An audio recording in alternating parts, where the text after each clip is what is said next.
بسم الله الرحمن الرحيم. أبناء الطلاب، مدرسة برك السابع الفنية المتقدمة، قسم ميكانيكا علم.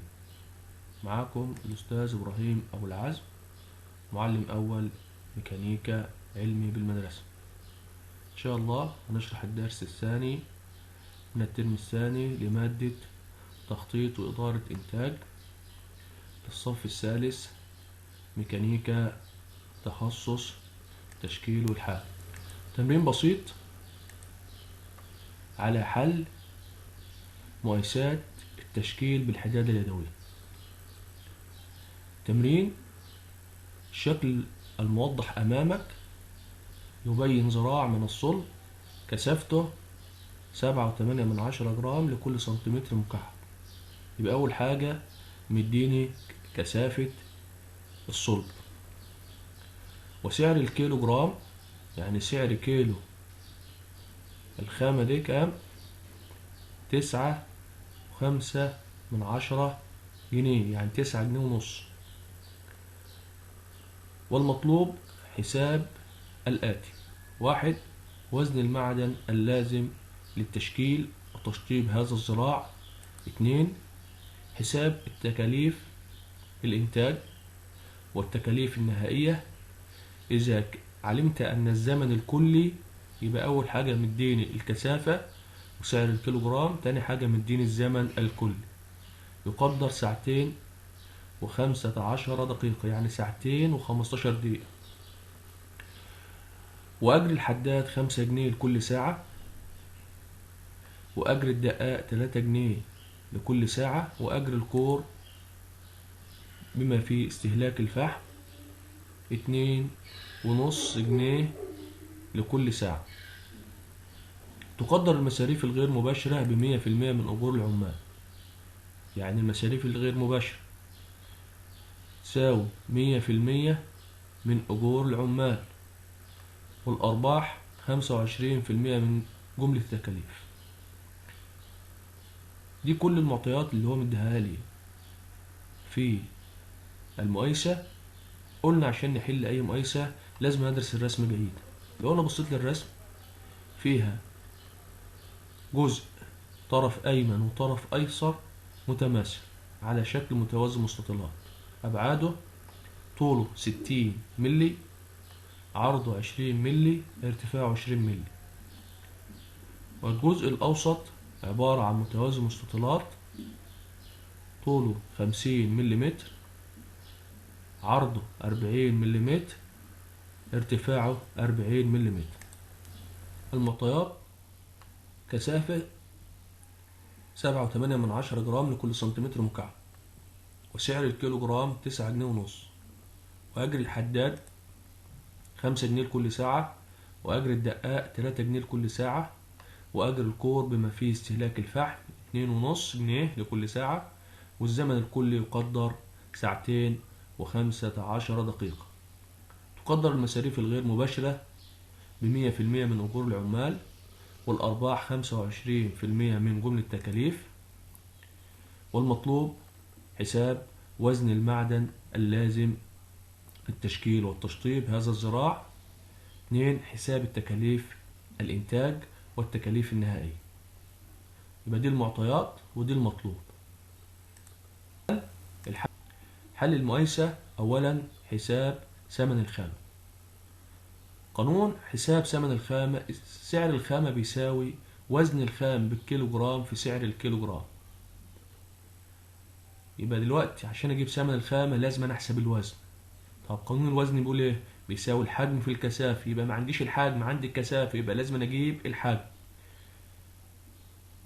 من الرسم نجد أن هناك طرف أيمن يساوي الطرف الأيسر، عبارة عن متوازي مستطيلات طوله 60 ملي، عرضه 20 ملي، ارتفاعه 20 ملي. يبقى دي حجم القطعة رقم 1.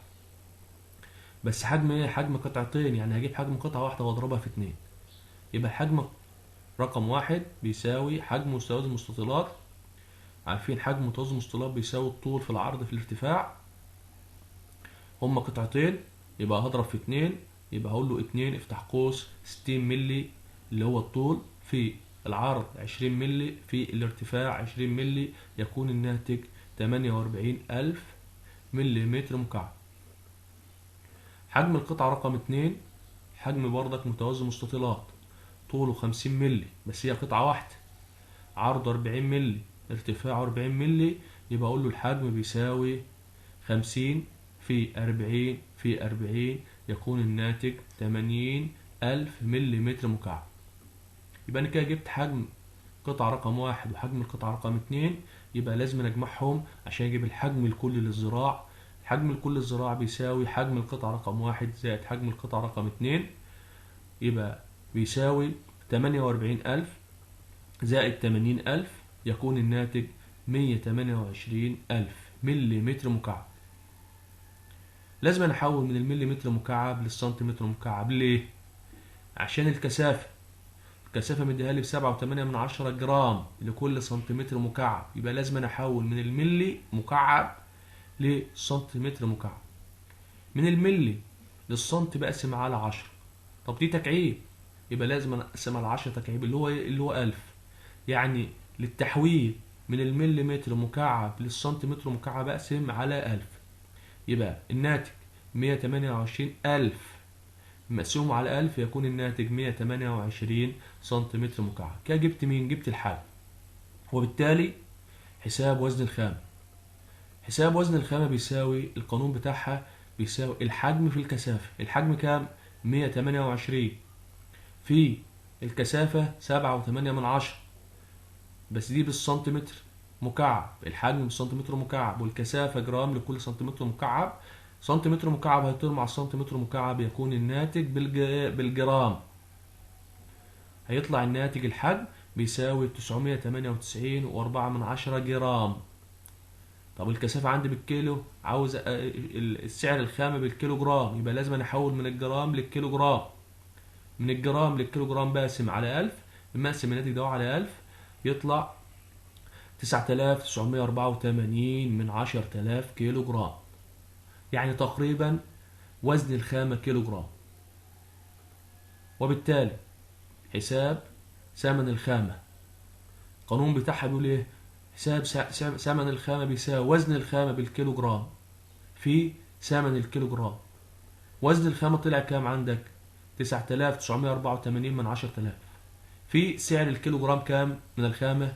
9 جنيه ونص، يكون الناتج 9.48 جنيه. يبقى كده حسبت أول حاجة أنفقتها اللي هو ثمن الخامة 9.48 جنيه، يعني تقريبا 9 جنيه ونص. ثانيا حساب أجور العمال.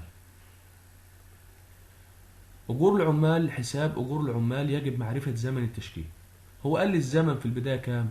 2:15.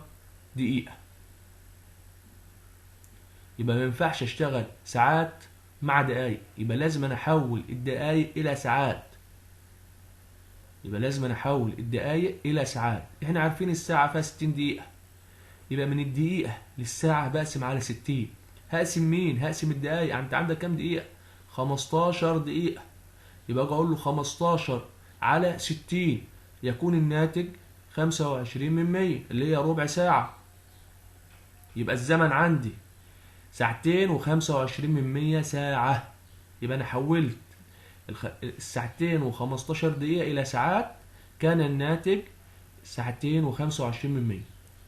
يبقى بالتالي حساب أجر العامل الماهر أو أجر الحداد أو العامل الفني اللي هو الصنايعي بيساوي زمن العمليات اللازمة بالساعة في الأجر لكل ساعة. شوف الساعة بتاعته كام؟ هو قال لي في المعطيات الساعة بتاعت الحداد 5 جنيه لكل ساعة. هو هيشتغل كام ساعة؟ هيشتغل 2:15، يبقى أجر الحداد بيساوي الزمن في أجره في الساعة. الزمن 2:25 في أجره في الساعة 5 جنيه، يكون الناتج 11.25 جنيه. أجر المساعد، وهو الزمن اللي هيشتغله الحداد هو اللي هيشتغله المساعد، هو اللي هيشتغله القور.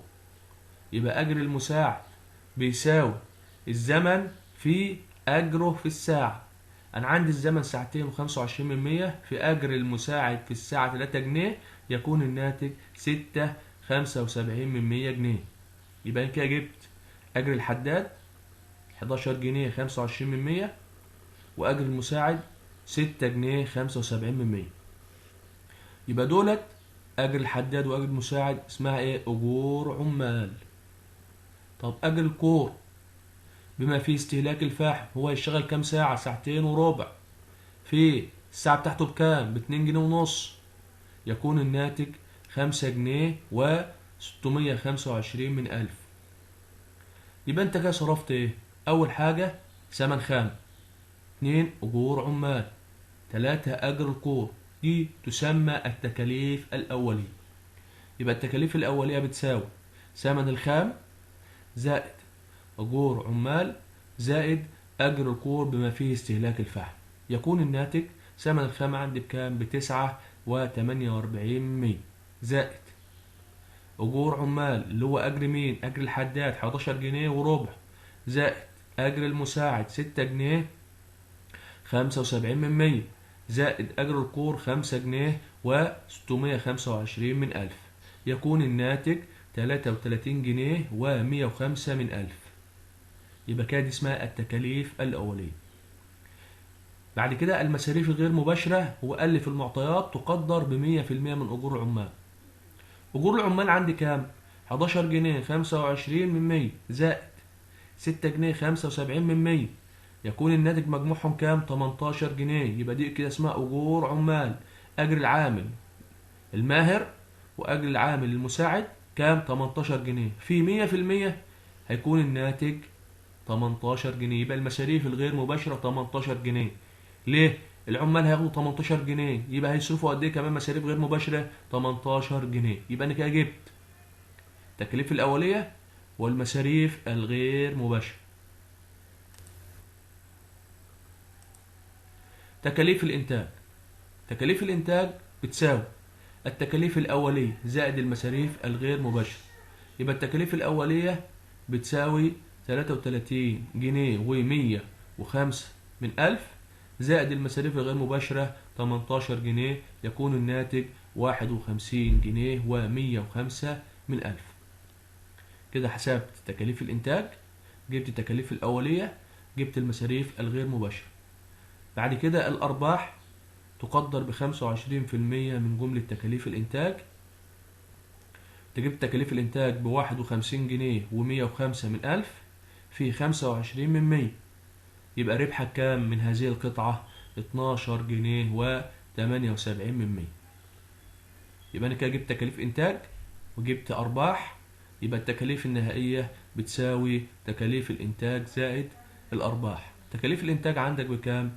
ب51 جنيه و105 من 1000 زائد الربح 12 جنيه و78 من 100، يكون الناتج 63 جنيه و88 من 100، تقريبا 64 جنيه. يعني تحساب تكلفة النهائية لهذه القطع 64 جنيه. دي مش سعر البيع، لسه سعر البيع لازم نضيف له قيمة الضرائب. هو كان طالب مني تكاليف الإنتاج والتكاليف النهائية ووزن الخامة وسعر الخامة. وهذا تمرين بسيط للتدريب على حل أي مقايسة تشكيل الحداد اليدوية. والسلام عليكم ورحمة الله وبركاته.